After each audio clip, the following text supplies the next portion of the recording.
Yo mga idol, kamusta? Sports Talk PH nga pala. Ang plano ni Haney, pag-usapan natin yan mga idol.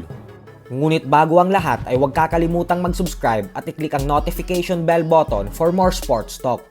So alam nga po nating lahat na pinaplano ng ating pambansang kamauman ni Pacquiao na bumalik sa professional boxing upang labanan ang current WBC welterweight world champion Mario Barrios para subukan na maging isang ganap na world champion ulit sa edad na 45 years old.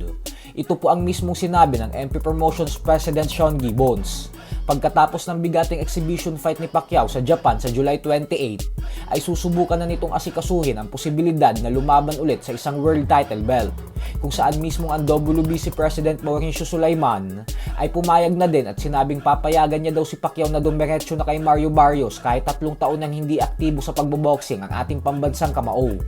Subalit mukhang magkakaproblema nga po ang WBC dito, dahil matapos nilang kumpirmahin na papayagan nila si Pacquiao na lumaban kay Barrios, ay atin pong napag-alaman na pinaplano na din ng former undisputed lightweight world champion Devin Haney na umakyat ng 147-pound welterweight division para labanan si Mario Barrios para sa titulo nito at subukang maging isang ganap na 3-division world champion.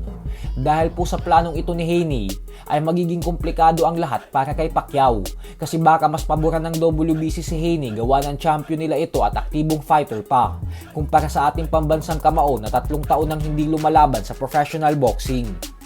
Ganun pa man ay may mga fans naman ang nagsasabi na imbis na padiretsuhin umano si Pacquiao at Haney kay Barrios, ay mas mabuti pa daw kung paglabanin na lang muna si Pacquiao at Haney para sa isang world title eliminator fight. Tapos ang mananalo dito ay ang siyang lalaban kay Mario Barrios. Ayon sa mga fans ay mas maganda daw itong ideya gawa ng maganda din umanong makitang magtuo si Pacquiao at Haney. Subalit ang problema naman nga po dito mga idol ay malabong pumayag ang ating fighting senator. Dahil ayon mismo kay Gibbons ay ngayong taon lang lalaban sa boxing si Pacquiao dahil babalik na daw ito sa politika sa susunod na taon at tatakbo na ulit sa posisyon. Sa kabilang banda naman mga idol ay sa kabila nga po ng walang tigil na pambabatikos ng mga tao kay current undefeated WBC lightweight world champion Shakur Stevenson nang dahil sa sobrang nakakaantok ang mga laban nito gawa ng panay takbo lang ang ginagawa nito sa ibabaw ng lona sa tuwing lumalaban siya, ay tila pinagtanggol nga po ito ng kanyang matalik na kaibigan na si former pound for pound king Terence Crawford.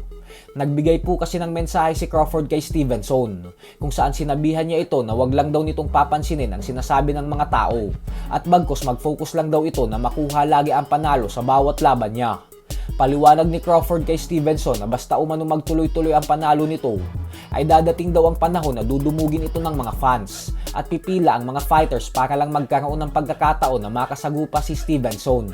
Sa ngayon po kasi ay wala talagang mga fighters ang gustong makalaban si Shakur. So hanggang dito na lang po muna tayo mga idol.